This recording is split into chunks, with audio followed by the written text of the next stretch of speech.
Muito bem, pessoal, está começando o Desperta SL de hoje, segunda-feira, 5 de fevereiro, 7 horas da manhã. Muito obrigado, muito bom dia a todo mundo que já nos acompanha. Ótima semana pra gente, segunda-feira começando a semana. Espero que todo mundo tenha passado um final de semana sensacional, maravilhoso, e desejo a todos e todas também uma semana sensacional e maravilhosa. Este programa está ao vivo, são 7 horas da manhã, horário de Brasília.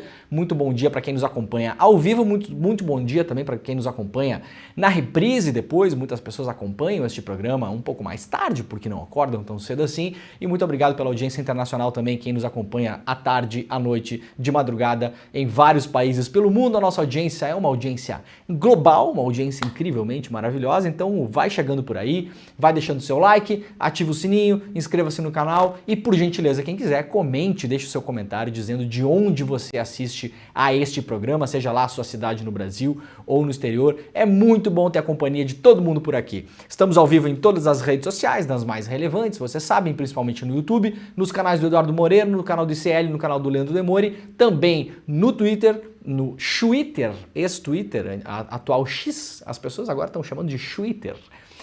Na Twitch, no Instagram e no Facebook e também na nossa parceria, na nossa rede. Estamos ao vivo na TV aberta TVT em São Paulo, Grande São Paulo.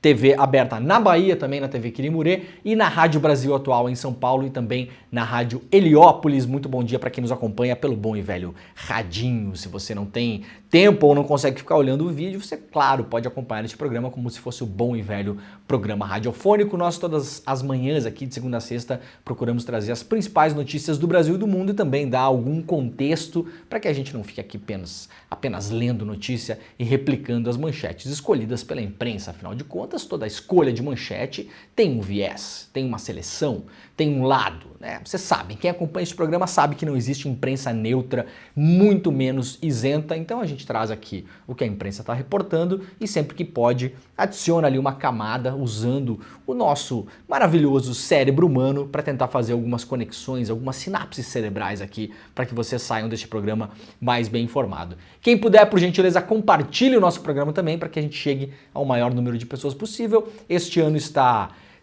terminando o começo do ano e começando o começo do ano, né, Jimmy? Porque a semana que vem temos carnaval, não é isso, Jimmy?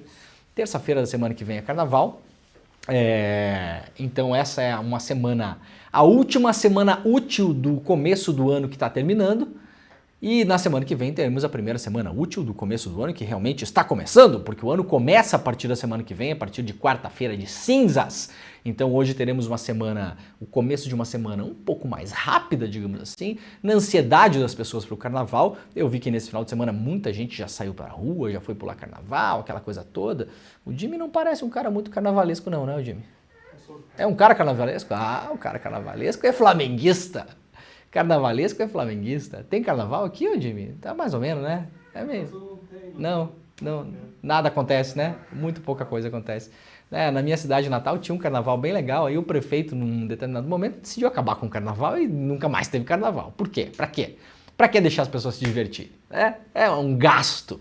É um gasto. A diversão é um gasto. O povo não pode se divertir. Diversão é um gasto. Aí acabou o carnaval. Mas para quem tem algumas cidades que tem um carnaval bem legal, né? Muitas cidades têm um carnaval de rua, inclusive, com os bloquinhos. Então divirtam-se, aproveitem, respeitem os outros e as outras também. Vai com calma, pisa no freio, não alopra, tá bom? É carnaval, mas você não é dono de ninguém também, nem dona de ninguém. Segura o tchan aí, vai na manha. Mas nesse final de semana eu vi que muita gente já foi pra rua. A folia já começou e no próximo final de semana, claro, começa mesmo de fato o carnaval na sexta-feira e aí teremos o grande final de semana esperado pelos foliões do Brasil e aí na semana que vem começa mesmo esse ano, lembrando o ano eleitoral. A gente aqui no ICL vai estar ligadíssimo nas eleições que já estão rolando, aliás, partidos políticos fazendo pesquisa para cá e para lá, aquela coisa toda. Aliás, hoje não vai dar tempo de comentar aqui, mas essa semana ainda nas minhas participações no ICL Notícias, primeira edição e segunda edição, eu vou comentar a pesquisa que o PL, o partido do Bolsonaro, rodou no Brasil todo. Saiu uma parte dessa pesquisa na imprensa, mas ela não conta toda a história. E o cenário não é lá muito bom não, viu? o cenário não é grandes coisas, o cenário é complicado, a coisa tá caminhando para um lado aí esquisito. Fiquem de olho, a eleição desse ano é uma eleição super importante, lembrando que é uma eleição municipal para a escolha de prefeitos, vice-prefeitos e vereadores, mas é uma eleição que acaba refletindo os humores da nação. A gente vai falar sobre isso o ano todo, vai fazer uma cobertura intensa de eleições aqui também. Então acompanhe o ICL, se você não nos segue, comece a seguir nas redes sociais. Temos também um portal, iclnoticias.com.br, então você pode colocá-lo nos seus favoritos, iclnoticias.com.br, que lá a nossa cobertura de eleições vai bombar também, assim como aqui nos nossos canais. Lembrando que na semana passada o ICL foi escolhido pelo IBEST no voto popular, que é aí considerado o principal prêmio da internet brasileira, aquela coisa toda, como o maior e melhor canal de opinião, que é a categoria que o IBEST escolhe lá, do Brasil, ganhando inclusive de canais aí consolidados da extrema-direita, que fazem assessoria de imprensa para o senhor Jair Bolsonaro, tá toda hora lá o cara falando os seus absurdos. E a gente acabou ganhando desse canal, inclusive, que não falarei o nome aqui, porque também não vem ao caso. É o canal que substituiu a Jovem Pan na audiência dos celerados pelo Brasil todo aí. O pessoal da teoria da conspiração, o pessoal anti-vacina, a galera que acha que não teve tentativa de golpe, o pessoal acha que tá tudo bem andar armado por aí, dá tiro nos outros. Essa galerinha tem um outro cafofo agora, porque a Jovem Pan, ela deu meio passinho para trás. Aí vocês sabem, já não serve mais, porque aceita a maluquice toda, precisa ser completa, não pode ser parcial. E nós conseguimos ganhar, inclusive, dessa galera. Eu não peguei a placa ainda, mas assim que eu for pro estúdio em São Paulo, quero fazer a minha fotinho também com a plaquinha lá do melhor canal de opinião, que eu acho que essa categoria tem um nome esquisito também, porque parece que a gente fica aqui só... Opinião parece que a pessoa senta, né, aí fica dando opinião, tá? Sei lá. Opinião. Qual a sua opinião? Eu prefiro, sei lá, carne ou peixe.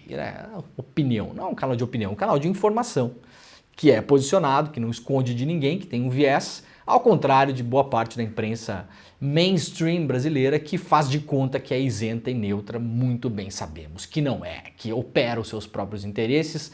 Na escolha do assunto que você vai cobrir, você já coloca o seu viés. Afinal de contas, acontecem 1 milhão de coisas todo segundo no mundo todo e você, como jornalista, escolhe dar foco em um deles. Então ali já está o seu viés, né? Então aqui a gente não esconde essa história toda, mas muito obrigado, esse prêmio, muito obrigado a vocês que nos acompanham, porque esse prêmio é nosso, é de todo mundo aqui. Sem a nossa audiência maravilhosa, não teríamos conseguido vencer esse prêmio. Aliás, o nosso programa aqui, na semana passada e semana retrasada, terminando as férias de janeiro, voltamos à nossa audiência normal. Na semana passada fizemos uma audiência absurda aqui, líder nesse horário na internet no Brasil todo, e depois do ICL Notícias primeira edição, líder no horário na internet no Brasil todo, inclusive batendo Jovem Pan, CNN, SBT, Band News e não sei o quê. Então a gente tá lá, tá na ponta, e não vamos deixar escapar essa ponta esse ano, porque esse ano é um ano muito importante, um ano eleitoral, a gente vai estar ligadaço no que acontece por aqui. Vamos lá então, gente, tem bastante notícia hoje, tá um dia bastante pulverizado de notícia, não temos assim grandes temas acontecendo, Polícia Federal não bateu na casa de ninguém, né? Por enquanto até a gente fica de olho aí, peço pro pessoal da produção, porque nunca se sabe, às vezes no meio do programa começa a pipocar notícia, então o Jimmy tá ligado aqui, se acontecer alguma coisa o pessoal avisa no grupo e a gente traz para vocês a informação em primeira mão, tá bom? Então fiquem ligados por aí, não se preocupem. Façam as tarefas do dia, quem está chegando do trabalho, quem está indo para o trabalho, quem está arrumando a galera para ir para a escola, quem está acordando, quem virou a madrugada por causa do carnaval também, está chegando em casa agora, de um after, pode acompanhar esse programa também e dormir feliz depois da festa e um pouco mais bem informado, bem informada também. Vamos lá então, a semana típica de verão começa com calor e pancadas de chuva em grande parte do Brasil. A semana começa com um tempo mais típico de verão em grande parte do país, sob a influência de uma massa de ar úmido.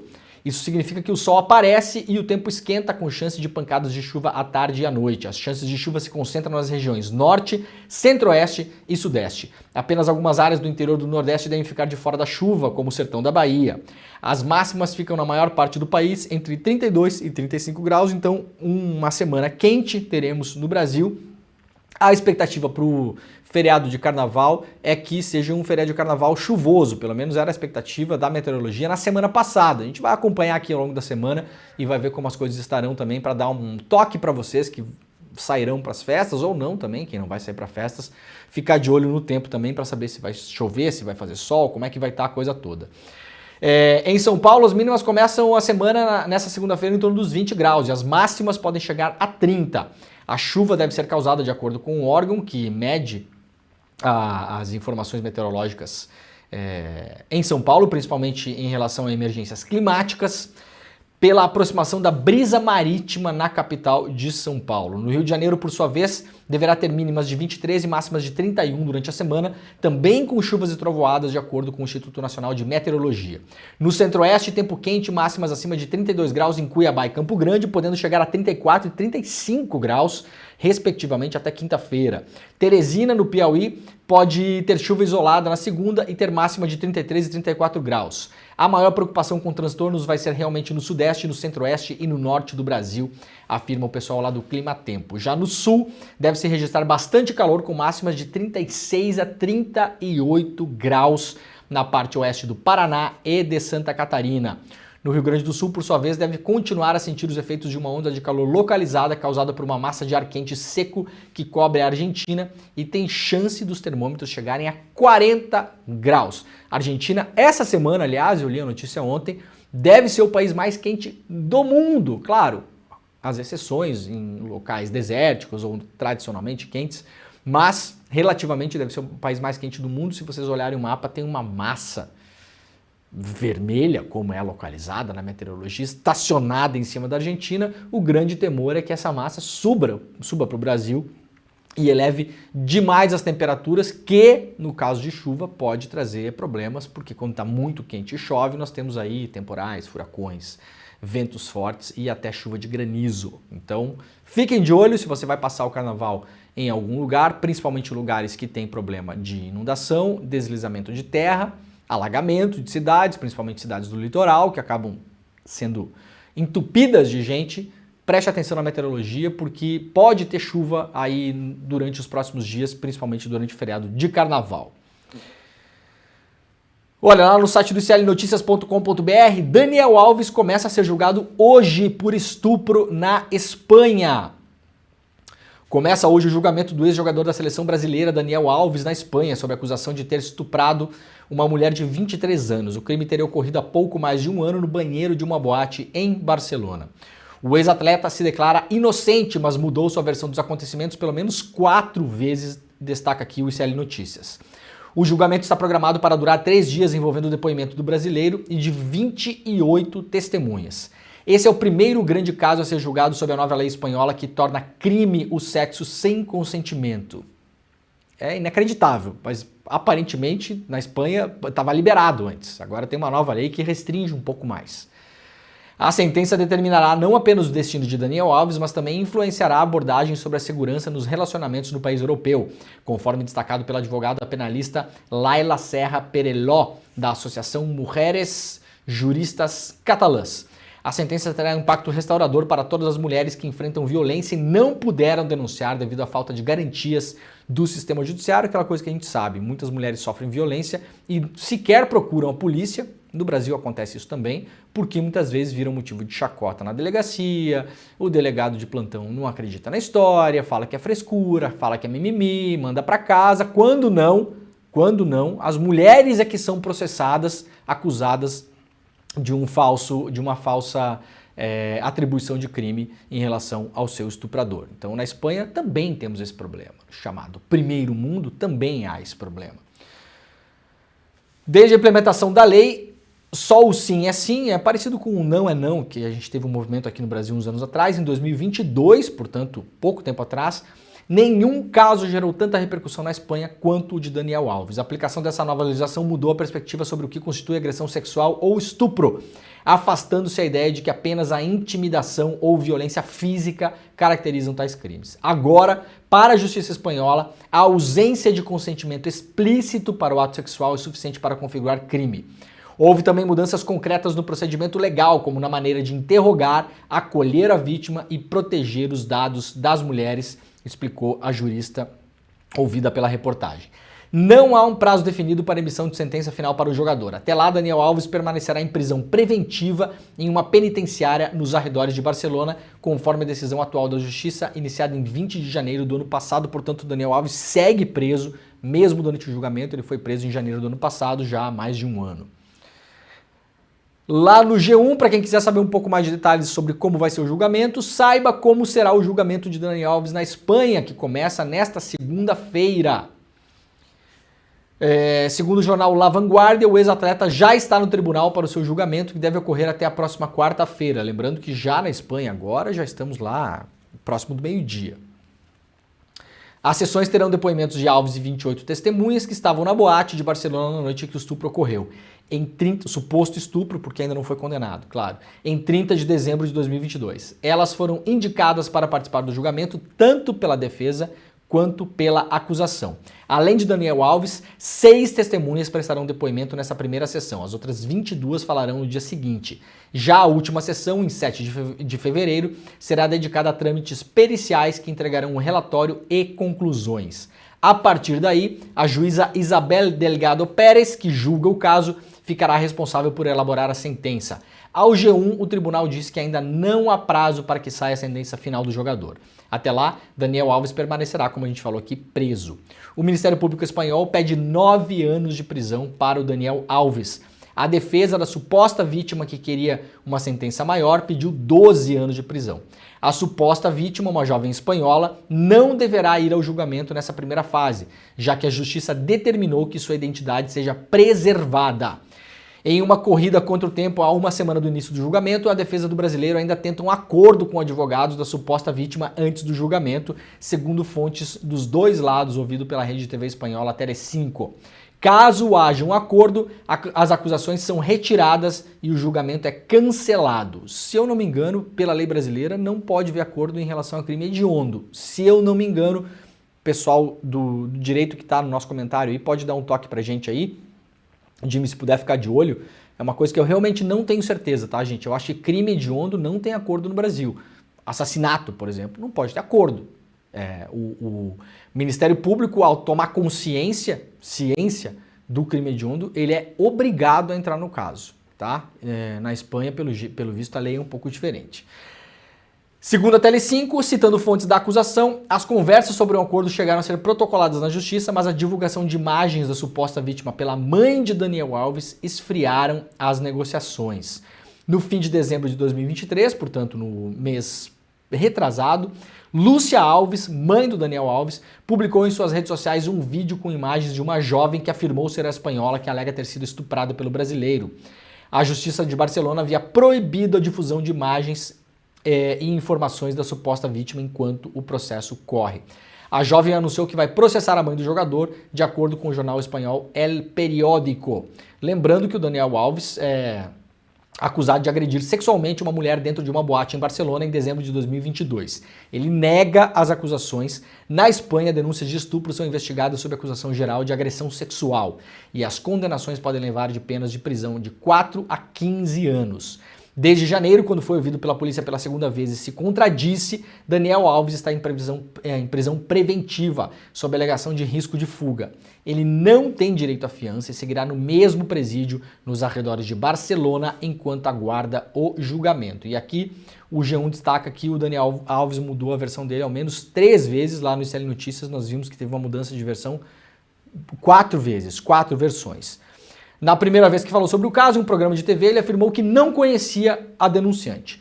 Em abril, já preso, Daniel Alves declarou à juíza responsável pelo caso que manteve relações consensuais com a jovem sem penetração.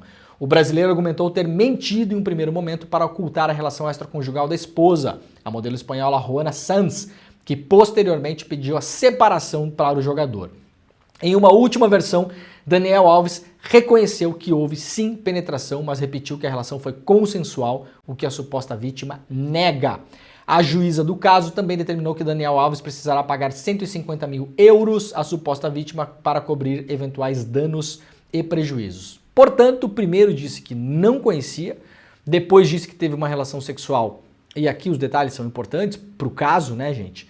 sem penetração e depois admitiu que conhecia, que teve relação e foi com penetração. Isso já mostra que a coisa caminhou por um caminho meio torto em relação ao Daniel Alves.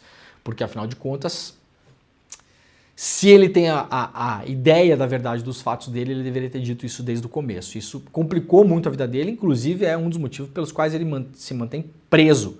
O que a juíza alega perigo de fuga e, de fato, é possível que o jogador tente sair da Espanha e vir para o Brasil, como fez o Robinho, aliás. Robinho, condenado na Itália, veio para o Brasil para escapar da condenação e aí, quando a condenação final dele aconteceu na Itália, na Corte di Cassazione, que é o STF italiano, ele deveria estar preso na Itália hoje. O Robinho, se botar o pé na Itália hoje, vai preso. E aí, no Brasil, tá livre, leve e solto, aguardando aí para saber se os sistemas de justiça compartilham com a ideia de que ele pode ser preso no Brasil também, até porque o Brasil não extradita os seus nacionais. Então, o Robinho não pode ser extraditado para a Itália para cumprir pena lá, mas os acordos internacionais na matéria do direito, em relação a isso, costumam ser muito claros.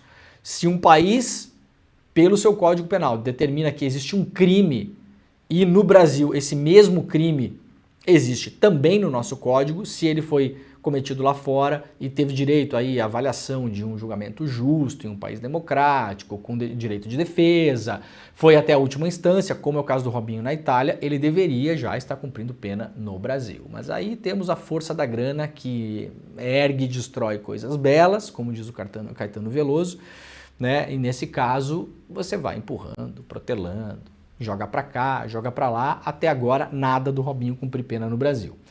Lembrando, não é opinião de ninguém que Robinho está condenado de modo definitivo na Itália. Não há mais instância para ele recorrer, não há mais como anular o julgamento, a não ser que apareçam provas que derrubem tudo que foi feito lá, mas contra o Robinho o caso é bem claro, inclusive com gravações.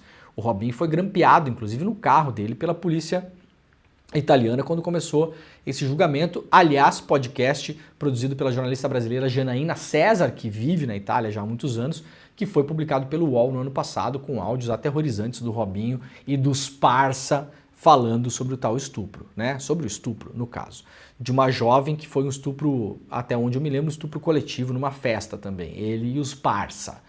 E aí eles conversando sobre aquilo, isso tudo foi apensado nos autos, foi levado para julgamento, condenação definitiva pelo pelo STF da Itália, a Corte di Cassazione. Então não há mais apelação possível para o Robinho.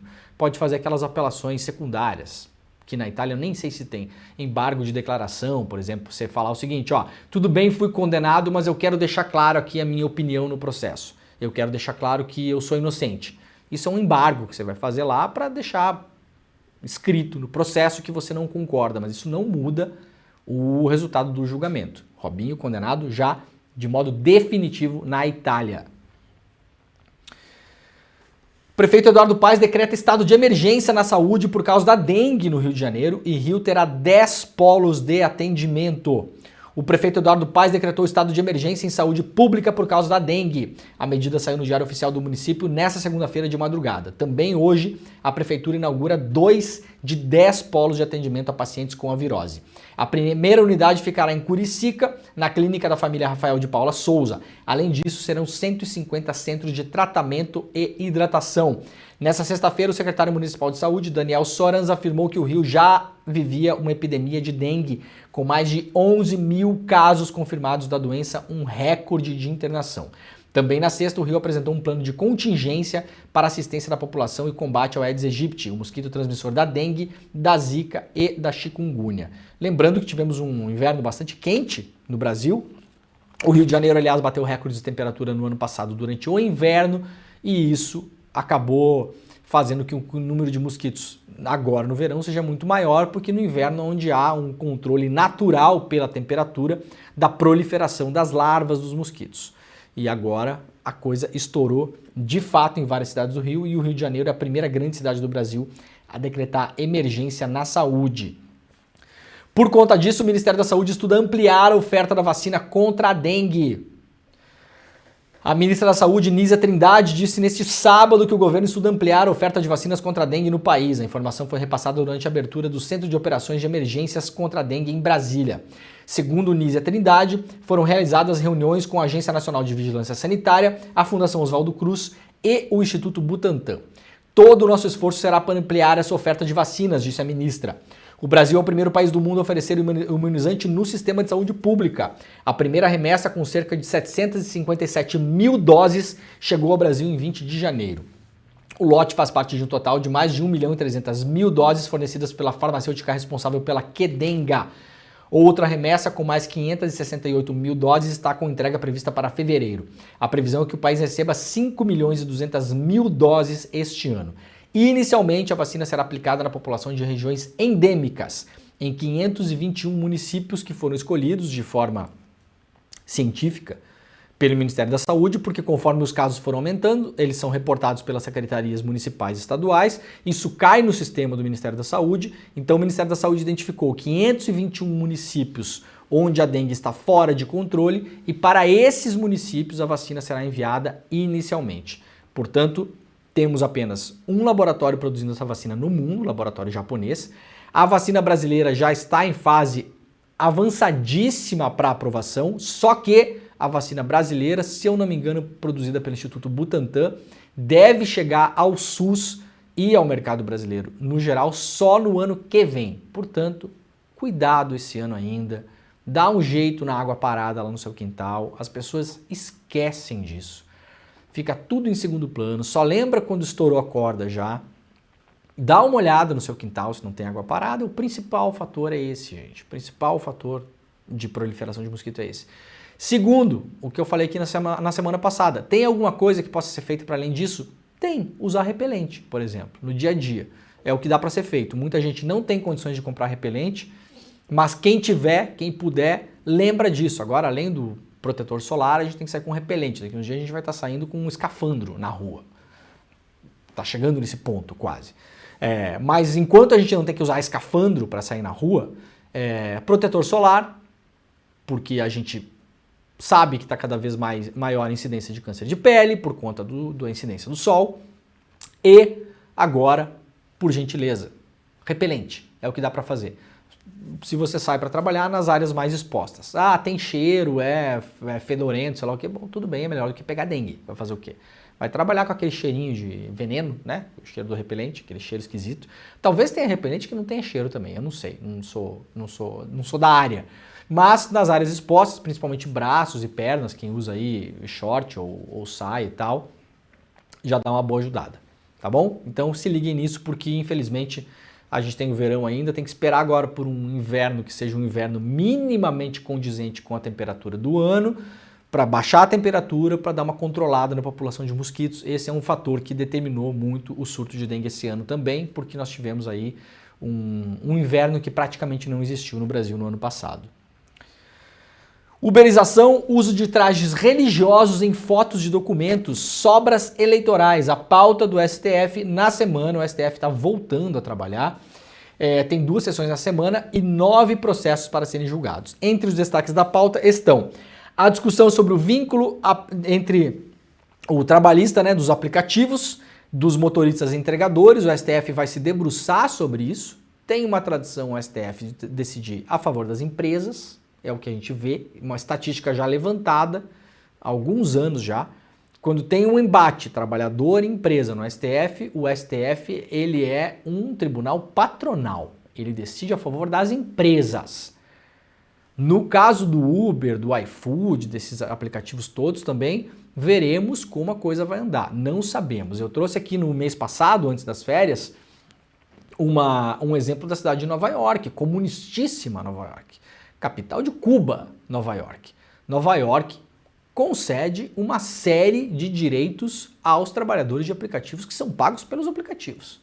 Se você ficar doente e é motorista de Uber em Nova York ou dos outros aplicativos, sabia que você pode ficar doente em casa com licença médica e o Uber é obrigado a pagar sua licença médica, por exemplo?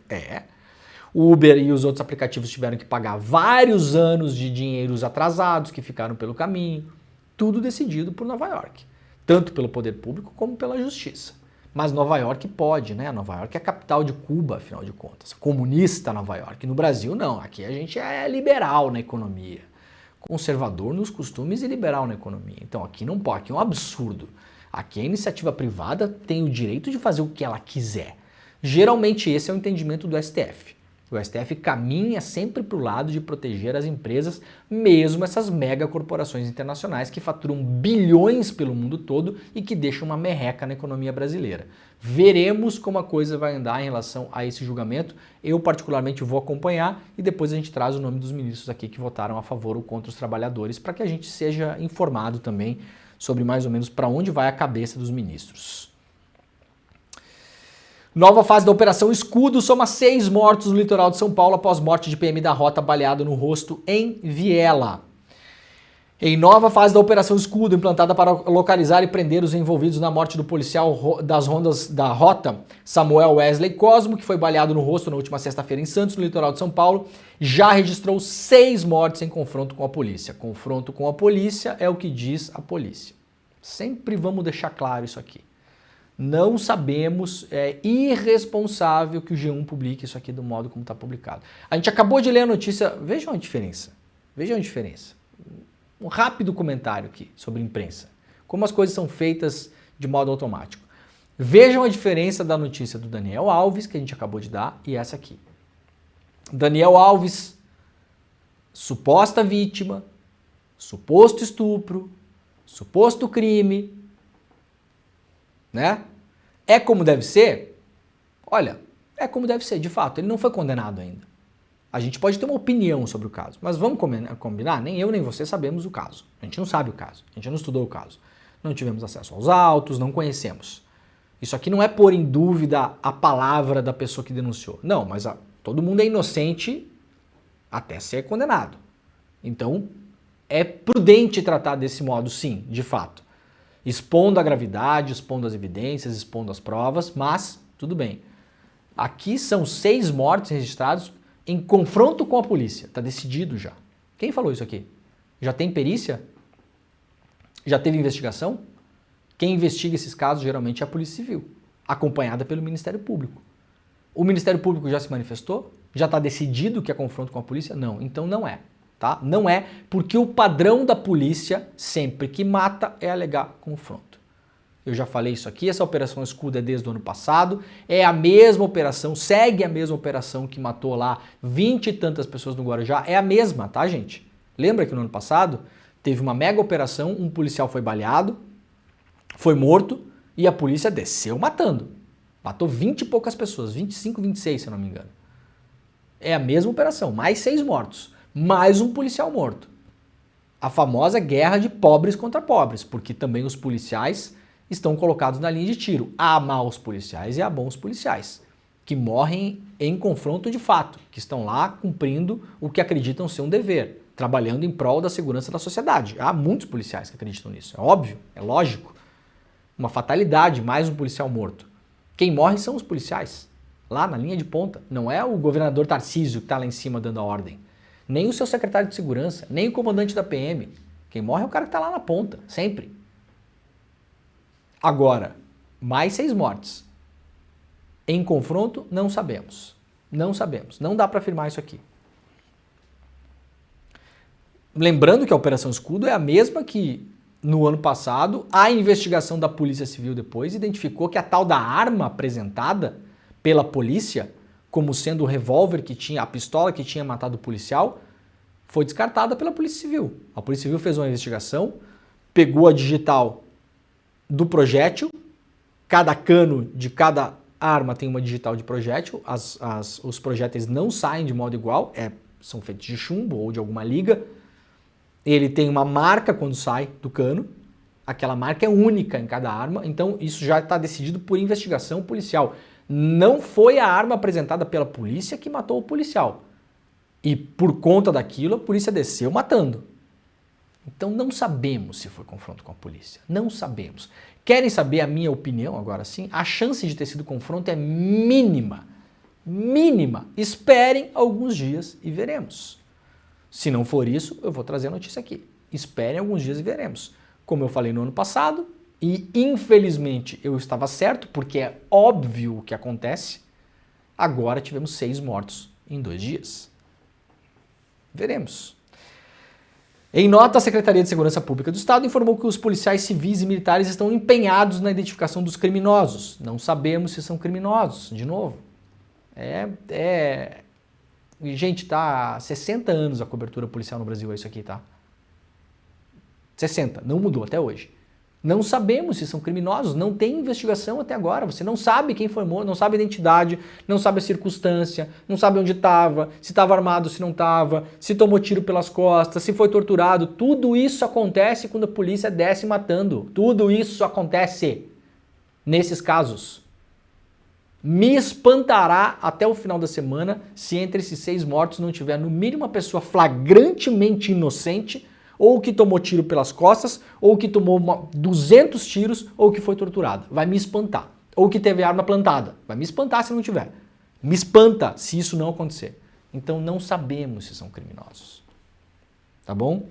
Isso aqui é a nota da Secretaria de Segurança. No mesmo dia do assassinato do policial, 3 suspeitos, 2 de 24 anos e 1 de 22, foram detidos na rodovia Anchieta Imigrantes, próximo a Cubatão. No entanto, não é possível afirmar o envolvimento deles na morte do policial. Não é possível afirmar nem a dinâmica do que aconteceu, na verdade. Dentro do veículo que estavam os criminosos, não sabemos se são criminosos, foram apreendidas uma pistola calibre 9mm, tem que ver se estava lá ou se foi plantada. Gente, é a vida como ela é, tá bom? Não adianta policial que acompanha também o programa ficar bravo comigo, não adianta. Se você é um bom policial, parabéns, ótimo, excelente, incrível. Mas você sabe como as coisas funcionam. Acabei de falar aqui, a tal da arma apresentada no ano passado pela polícia como sendo a arma que matou o policial, não era a arma que matou o policial. Foi encontrada numa viela, tá bom? Foi encontrada numa viela a tal da arma.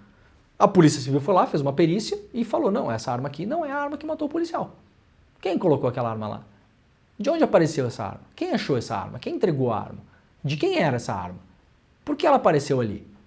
O que aconteceu na dinâmica do crime no dia? Até hoje ninguém sabe direito. Além de diversos cartões bancários, 4 celulares e um comprovante de transferência bancária de R$96 mil. Tudo isso foi encontrado de fato, podia ser eventualmente uma gangue que estava dando golpe e roubando pessoas. Talvez. O que isso tem a ver com o assassinato do policial, até agora não está claro. Ainda de acordo com a Secretaria de Segurança Pública, nesse final de semana foram 4 ocorrências envolvendo morte decorrente da intervenção policial na região. Uma delas na Vila dos Criadores, em Santos, com 3 óbitos, os suspeitos ainda não foram identificados. A Secretaria de Segurança Pública informou que em cada uma das outras 3 ocorrências, uma morte foi registrada. Os envolvidos foram identificados e possuíam passagens como tráfico de drogas, furtos e roubo. Passagem não significa que a pessoa tem que ser assassinada pela polícia, vamos falar aqui pela 1000ª vez. Eu não vou cansar de dar esse tipo de notícia do jeito que eu acho que tem que ser dada, tá bom? Tudo bem, a imprensa está dando, o G1 lá de Santos dá do jeito que acha que tem que dar, mas todo o cuidado em relação à matéria do Daniel Alves não é tomado cuidado aqui. Nunca é suposto, sempre são taxados como criminosos, tinha passagem, estava com uma arma, o suspeito. Isso é o que está falando a polícia. E a polícia, vamos deixar bem claro aqui, é uma instituição que tem bons policiais, que presta um serviço para a sociedade brasileira, mas a polícia, com frequência, mente. A polícia é instituição, os seus comandantes, os secretários de segurança, nas suas notas à imprensa, nas suas entrevistas, mentem. Descaradamente mentem. Não se pode afirmar absolutamente nada disso que está publicado aqui. Nada, zero. Isso aqui é tudo a versão da polícia, que matou 6 pessoas. Vamos esperar as investigações em relação aos casos. O histórico em relação à Operação Escudo não é bom. Inocentes mortos, tiro pelas costas, arma plantada, aparentemente, porque não é a arma que matou o policial. Número de mortos elevado. Tarcísio batendo palma, falando que a operação era impecável. Tarcísio falou, operação impecável. Atuação técnica. Secretário de Segurança Pública defendendo. Então não sabemos. Veremos o que acontece, né? Incêndios florestais no Chile causaram 110 mortes a centenas de desaparecidos. Um fogo assola a região turística de Valparaíso, no centro do país, desde sexta-feira, assim como áreas no sul do território. O incêndio bem extenso lá, inclusive cobertura do ICL Notícias e da BBC. O número de vítimas certamente aumentará, diz aqui a BBC News Brasil, porque o Chile declarou emergência após dezenas de mortes em incêndios e também as impressionantes imagens dos incêndios que devastam o Chile, publicadas lá pela BBC News Brasil. Aqui várias fotos publicadas, olha só. Esse conjunto de casas aqui em Olivar, em Vinha del Mar, uma das áreas mais turísticas do Chile, né? As pessoas tentando salvar o que podem aqui, uma mulher jogando água com um baldinho. Tem várias fotos publicadas lá na BBC News Brasil para quem quiser acompanhar também notícia internacional. Vamos lá para o Diário do Centro do Mundo. O subsecretário de Castro disse que Sapucaí não oferece segurança e que não vai ao desfile de carnaval. O advogado Victor Travancas, que atua como subsecretário de Cláudio Castro, governador do Rio de Janeiro, expressou por meio de um ofício a constatação de que a Marquês do Sapucaí não apresenta condições adequadas para assegurar a segurança dos cidadãos e turistas que frequentam o local. Após coordenar inspeções ao sambódromo, Travancas destacou a peculiar concessão de alvarás autorizativos para o evento que foi realizado pelo Corpo de Bombeiro, autorização do Corpo de Bombeiro. No referido documento, ele observou que todas as saídas de emergência do evento estavam lacradas, além da presença de dezenas de estruturas irregulares e fiação de alta voltagem completamente expostas. Travancas recusou convites institucionais e mencionou que está fora do país durante o carnaval por razões de segurança, diante de supostas ameaças que ele teria recebido. O ofício foi encaminhado hoje ao subsecretário de Eventos e Ações Promocionais, Rodrigo de Castro. Desejo me afastar do espetáculo porque não quero carregar em minha consciência a responsabilidade por eventuais mortes que possam ocorrer em tragédias no evento com alvarás ilegítimos e irresponsáveis concedidos pela administração estatal. Portanto, o próprio secretário do Castro sai atirando no Castro, né? Claro que deve ter uma politicagem envolvida nisso aqui também, para acertar o Eduardo Paes lá também, prefeito do Rio de Janeiro, aquela coisa toda, mas está registrado aqui, o cara é subsecretário do governo e falou que a concessão de alvarás aí é uma coisa meio esquisita na Sapucaí. Olha, pode até ser e não posso imaginar que seja só esse ano. Ficamos por aqui. Brasil assume comando da operação contra piratas do Mar Vermelho. A gente tem noticiado aqui nos últimos dias que os Estados Unidos, principalmente uma coalizão, tem bombardeado os Houthis, um grupo armado do Iêmen, que tem atrapalhado ali a navegação de embarcações, principalmente que carregam produtos para a indústria e para o consumidor final na União Europeia. E agora existe ali uma operação marítima que é coordenada pela ONU e o Brasil agora assume a coordenação, o comando, que é um comando rotativo dessa operação. A cada 3 ou 6 meses um país assume o comando da operação. Agora chegou a vez do Brasil assumir o comando dessa operação. A notícia publicada lá pelo Diário do Centro do Mundo para quem quiser ler um pouco mais de detalhes sobre como é essa operação no Mar Vermelho. Lembrando que no Twitter, aliás, lideranças indígenas comentaram que o Brasil tem a capacidade de operar contra piratas no Mar Vermelho, mas não tem a capacidade de fechar alguns afluentes do rio Amazonas, do rio Madeira e de outros rios importantes na Amazônia para tentar acabar com um garimpo ilegal que está matando indígenas em toda a região. Bem notado, inclusive. Vamos lá para a coluna da Mônica Bergamo, hoje na Folha. Lula vai escolher juiz que julgará Moro e disputa aumenta no Paraná. O presidente Lula deverá escolher em breve um novo juiz que integrará o Tribunal Regional Eleitoral do Paraná e que participará do julgamento da cassação de Sérgio Moro. Ele está analisando a lista tríplice de candidatos à vaga que foi enviada ao presidente pelo TSE. Advogados eleitorais que militam contra a Lava Jato já fizeram chegar ao governo que, dos 13 indicados para a lista, José Rodrigo Sadi foi o que mais resistiu à avalanche lavajatista no estado, dando decisões contrárias aos procuradores no auge do prestígio da Lava Jato. Ele concorre com outros 2 candidatos, Roberto Auríquio Júnior e Graciane Aparecida do Vale Lemos, nomeada esta por Moro para o Conselho Nacional de Segurança Pública e Defesa Social quando ele era ministro da Justiça. O tribunal tem um total de 7 juízes eleitorais e já falamos aqui, o julgamento do Moro depende do tribunal estar completo. Tinha uma expectativa de que o julgamento começaria essa semana, no dia 8, hoje é dia 5, portanto na quinta-feira, mas isso não acontecerá. O novo presidente do tribunal já empurrou para frente, sem data definida ainda, porque o quadro de desembargadores, de juízes, não está completo. Vários juízes no final do ano passado saíram, porque acabou o tempo deles no cargo, os substitutos também tiveram o seu tempo terminado, então nem os substitutos puderam entrar na vaga dos titulares. Agora essa lista está na mão do Lula, de 3 ele precisa escolher um, esse um vai compor o tribunal, os 7 participarão do julgamento do Sérgio Moro, que primeiro acontece no Tribunal Regional Eleitoral do Paraná, depois pode haver recurso para o TSE e depois pode haver recurso para o STF. Se for condenado no TRE, o Moro ainda fica no cargo, o caso vai para o TSE. Se condenado no TSE, o Moro é imediatamente retirado do cargo de senador, o seu suplente não pode assumir, pode haver recurso para o STF, mas enquanto o recurso roda no STF, Moro fica afastado das suas funções como senador, como foi o caso, aliás, do ex-procurador, ex-deputado e atual aí chaveirinho da extrema-direita, Deltan Dallagnol. Vamos lá para a revista Fórum sobre a BIM paralela. Delegado no caso Marielle foi espionado no governo Bolsonaro. A Controladoria Geral da União conseguiu recuperar arquivos de atividades da ABIN que revelam que o órgão espionou ilegalmente o delegado Daniel Rosa, da Polícia Civil do Rio de Janeiro, responsável pelas investigações dos casos dos assassinatos da vereadora Marielle Franco e de seu motorista Anderson Gomes. As informações relacionadas ao escândalo da chamada ABIN paralela, cujo principal suspeito de operar é o filho 02 do Bolsonaro, o Carluxo, são do jornal O Globo.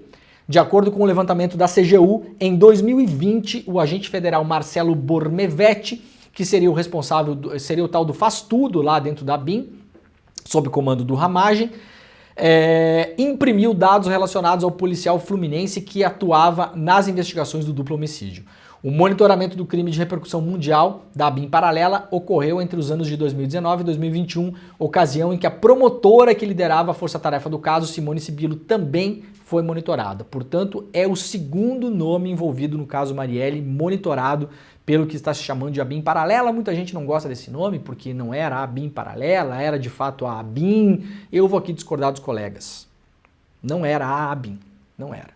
Muita gente na ABIN se insurgiu contra isso, muitos funcionários de carreira viram o que aconteceram, alguns participaram até de denúncias, alguns outros falaram com a imprensa, isso é uma coisa que eu posso garantir para vocês, falaram com a imprensa, ajudaram a denunciar. Aliás, o nome desse Marcelo Bormevetti surgiu já em 2020, lá atrás, por denúncia, inclusive por insatisfação de funcionários da ABIN. Então não é que assim a ABIN foi usada. Não é toda a ABIN. Vocês imaginem se o governo Bolsonaro tivesse feito um esquema de investigação ilegal na Polícia Federal.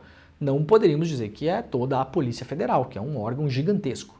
Então é de fato uma ABIN clandestina, uma ABIN paralela, uma ABIN, chama lá como quiser. Mas não é a ABIN toda. Né?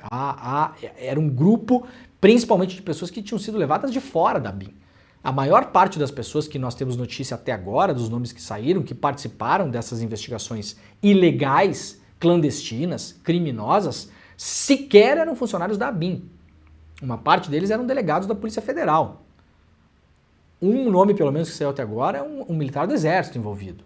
E os agentes da ABIN que eram usados para fazer esse serviço sujo, pelo que nós vimos na semana passada, divulgado pela imprensa, eram geralmente novatos, que recém tinham entrado na ABIN. Então a pessoa entra lá, não sabe muito bem se tem que fazer, se não tem, acabou de chegar no emprego, não sabe para quem recorrer, não tem poder lá dentro também. Os funcionários mais experientes, no geral, não eram usados. Então, segunda pessoa monitorada pela ABIN paralela do caso Marielle. A ver por quê. A ver por quê. Nós tivemos aí o nome do mandante que circulou 2 semanas atrás pela imprensa. Domingos Brazão. Seria um dos mandantes. Resta saber que nível de mandante é esse. O mandante pode ser o cara que contratou o assassinato. O nome disso não necessariamente é mandante, tá, gente? O cara que contratou o assassinato pode não ser o mandante, porque sempre pode ter um mandante mandando no mandante. E sempre haverá vários interesses múltiplos num assassinato desse tamanho, que não é decidido da noite para o dia nem por uma pessoa só. Por que a família Bolsonaro mandou, pelo que sabemos de notícia até agora, o que temos é pouco, tá? Não temos ainda detalhes, o que sabemos é que informações e currículos da Simone Sibilo e desse delegado foram impressos pela BIM paralela. É pouco até agora, tá, gente? É pouco.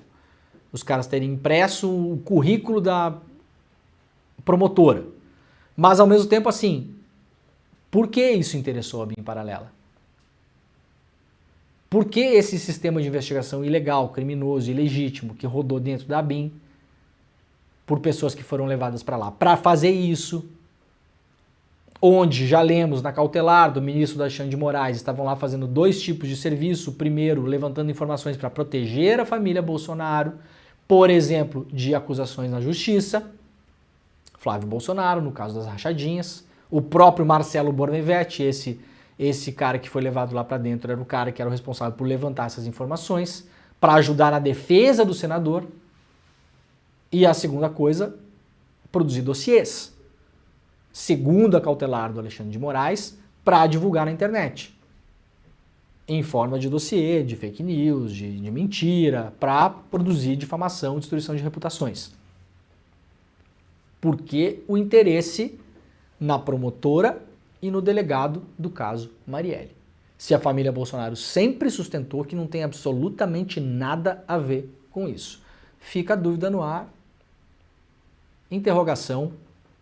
Vamos ver aonde vai dar esse negócio. Bom, tem uma lista que saiu na sexta-feira, publicada pela Band. Foi ao ar no Jornal da Band da sexta-feira à noite. Um repórter da Bandeirantes, o Túlio Amâncio, repórter da Bandeirantes, levou ao ar, com exclusividade, no jornal, ao vivo, a lista de algumas pessoas que teriam sido investigadas pela BIM paralela. Isso não foi divulgado pela Polícia Federal, nem pelo Ministério Público, nem por ninguém. Isso foi uma coisa que o repórter conseguiu através da apuração dele, das fontes dele. Nós não temos a confirmação. A Polícia Federal, aliás, soltou uma nota, que tem feito com alguma frequência a Polícia Federal nos últimos 5, 6 anos. A Polícia Federal solta notas em relação à apuração da imprensa. Eu acho tudo meio esquisito, tá? Mas tudo bem. Já vi algumas vezes, acho esquisito a Polícia Federal soltar nota em relação à apuração da imprensa. Porque depois ninguém vai atrás disso. Durante a Vaza Jato teve também, tá, gente? Teve. Durante a Vaza Jato teve nota da PF também. A PF soltando nota, dizendo que não confirma, que não é assim, que não sei o quê, e depois tudo se confirmou. E aí ninguém vai atrás da nota para cobrar lá da PF, perdão, falei PM.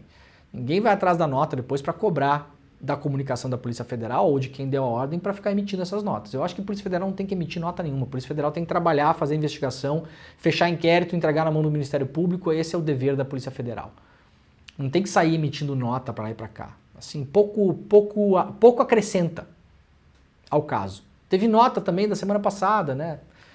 Se não me engano, da Polícia Federal ou do Ministério Público do Rio de Janeiro, não lembro, em relação à apuração do suposto mandante do caso Marielle. Não entendo a lógica. Eu não entendo a lógica. Para dizer o quê? Para dizer que não confirma nem nega. Que pode ser que talvez não é. E aí depois, se sai a tal da lista mesmo. E se a PF não está a par do que a CGU está a par? Não sabemos. A CGU está caminhando com uma investigação e a PF está caminhando com outra. A CGU obteve lista de telefones espionados de outros lugares. Tanto é que o nome do delegado do caso Marielle saiu via, pelo que a gente leu na notícia, CGU. Não é via investigação da PF. Pode ter compartilhamento de informação? Pode, mas pode ser que as coisas estejam andando em paralelo também e tenha informação de um lado e não tenha do outro. Então, na minha opinião, não cabe a Polícia Federal ficar se metendo nesse circo midiático. Se depois a gente descobrir que o repórter errou, deu uma barrigada, confiou numa fonte e não era aquilo, aí ele será cobrado. Não cabe muito a PF ficar fazendo análise de mídia, né? Análise de imprensa. Eu acho um negócio meio esquisito, tá? Bom, a lista foi publicada pela Band e está publicada aqui na revista Fórum, para quem quiser ver. Na maioria são parlamentares, ex-parlamentares e até ex-ministros do Bolsonaro e principalmente pessoas que participaram da CPI da Covid. Ministros do Bolsonaro, Abraham Weintraub, Anderson Torres, Flávia Arruda e o general Santos Cruz. Ministros do STF, Barroso, Gilmar Mendes e Alexandre de Moraes. Senadores, todos da oposição e que participaram da CPI da Covid. A lista inclui nomes como Otto Alencar, Soraya Tronic, Renan Calheiros, Rogério Carvalho, Omar Aziz, Humberto Costa, Randolfo Rodrigues, Simone Tebet e Alessandro Vieira. Deputados federais, Kim Kataguiri, Alexandre Frota e Rodrigo Maia. Governadores, João Dória e Camilo Santana. Essa é a lista de nomes publicada pela reportagem da Band na sexta-feira. Lembrando, não é informação oficial. Por enquanto, não sabemos se essa lista bate ou não bate. Muito da apuração da BIM Paralela tem vindo de fontes de repórteres. Um repórter aqui, um repórter lá, uma repórter aqui, uma repórter lá. E assim a gente vai construindo a história. Então, só para a gente ir com calma em relação a isso, porque isso aqui não é informação oficial, essa lista ainda não é conhecida. Lá no ICL Notícias, trazido hoje pela Juliana Dalpiva, na sua coluna, mulher de militar investigado, agente da BIM participava de atos golpistas no QG em Brasília. Eu acho que é em Brasília aqui, né? A servidora da Agência Brasileira de Inteligência, que é casada com o subtenente do Exército Giancarlo Gomes Rodrigues, e investigado por integrar o esquema da BIM Paralela, contou em um grupo de mensagens de servidores da BIM que frequentava as manifestações golpistas no QG do Exército em Brasília. O computador apreendido na semana passada na operação da Polícia Federal estava em um endereço que a servidora vive com o marido e estava cedido a ela, mas a PF apura quem realmente utilizava o aparelho, se era ela como servidora da BIM, que aí é um conto, uma servidora da BIM, que é servidora da BIM com um computador da BIM, é um pouco menos estranho do que o marido, que é um cara do Exército que estava operando um computador da BIM. Isso não está claro ainda. Não está claro. E a coisa pode ser mais ou menos grave e pode ter tudo ou pode ter nada nesse caso também, porque eventualmente pode ser só uma servidora da BIM que estava usando o computador da BIM para fazer coisas da BIM, que não eram ilegais. Não sabemos. Não há perícia ainda, a coisa não foi publicada, isso segue em sigilo, que aliás como deve ser porque a investigação não terminou. Mas é notável, como mostra aqui o iclnoticias.com.br hoje, que essa mesma pessoa estivesse lá militando, né, por um golpe de Estado no QG em Brasília. Intervenção constitucional militar, como eles chamavam. É o nome para golpe de Estado quando você quer disfarçar suas intenções. A coluna obteve cópias das mensagens que a agente da BIM enviou ao grupo de servidores da própria BIM. Em uma das mensagens, do dia 9 de janeiro de 2023, ela defendeu os golpistas que estavam no acampamento em frente ao QG do Exército e acabaram presos após o ataque na Praça dos Três Poderes um dia antes. No trecho da mensagem, ela escreveu: "Não são golpistas, são famílias indignadas com o que está acontecendo no país. Eu mesma já participei de inúmeras manifestações no QG", disse essa servidora da BIM, repetindo que foi a esposa desse cidadão do Exército que foi preso, onde teve computadores apreendidos na casa dele, celulares também, um desses computadores identificado como um computador da própria ABIN. Procurada, a ABIN disse que não podia falar sobre seus servidores e que o nome deles possui sigilo funcional. Muito bem, né, gente? Tudo se mistura, tá tudo junto, misturado.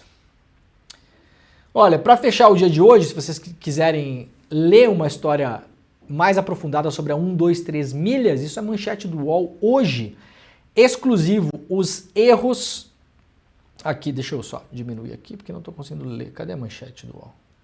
Ô, UOL, sumiu a sua manchete aqui? Aqui, exclusivo, os erros e mentiras da 123 milhas.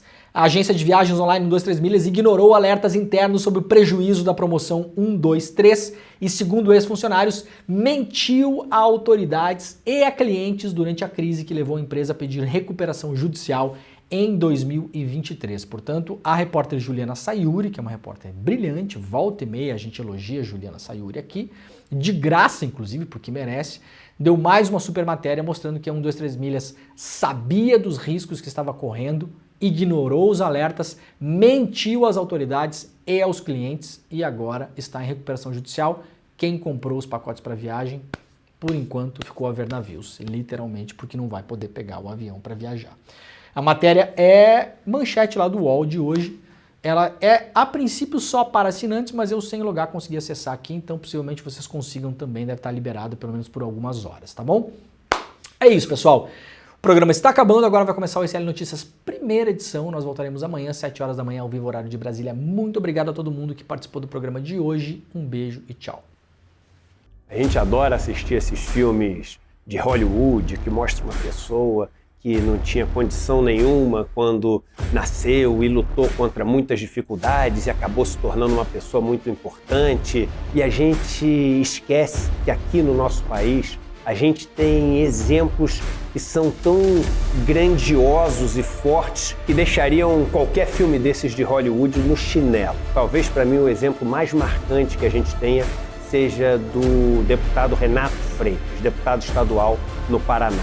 A mãe do Renato veio da Paraíba, passando por São Paulo até o Paraná, em busca de condições melhores de vida. Na sua infância e adolescência, o Renato teve todas as oportunidades para entrar para uma vida criminosa, mas escolheu se formar em Direito, onde se formou como mestre, e entrar para a política para denunciar a podridão do sistema de poder brasileiro. Se tornou uma das vozes políticas mais importantes do país e uma voz que mostra para a elite como ela é hipócrita e mostra para a periferia o poder que ela tem. Se você quiser assistir a aula mais reveladora e inspiradora já dada no ICL até hoje, se inscreva para assistir a nossa conversa com Renato Freitas, que vai acontecer no dia 18 de fevereiro, um domingo, às 8 horas da noite, no horário de Brasília. É gratuito. E para se inscrever é só clicar no link que vai estar aqui em cima ou aqui embaixo. Chame seus amigos e amigas para participar também. A gente se vê lá.